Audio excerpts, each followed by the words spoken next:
We're going to open Home Inventory and look at the inventory spreadsheet. To do that, we'll simply click this command button and the spreadsheet opens. I'm going to use the category drop-down. I'll open it up using this little button so that I can access and filter for a specific category. In this case, I'll open it up. I'll clear Select All. I can view and select among all the different categories. In this case, what I'm gonna do is pick one specific category. And I think what I'm gonna do is go with garden. And we'll open it up. Now you can see in the spreadsheet, only garden items are displayed here. Note the first item. It's called Group. This is where I designate how much all my garden items are worth.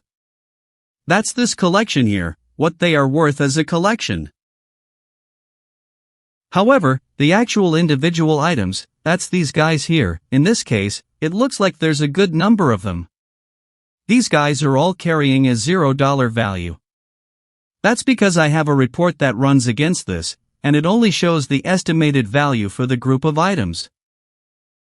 When I'm finished looking at a filtered list, I can click this button here and unfilter the list and return to the full view of the inventory spreadsheet.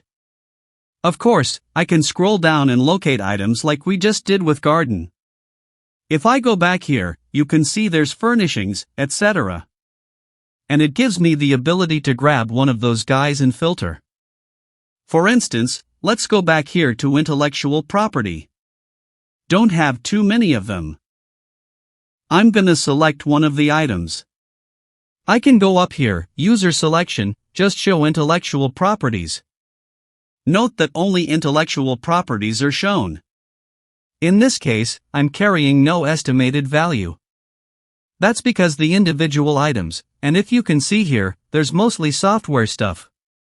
None of them have any value cost new, and accordingly, they don't have any value estimated. I used an estimated value of the group of 0 because I don't have any idea what all this stuff might really be worth. Once again, I'll unfilter the list and get back to the unfiltered inventory spreadsheet view.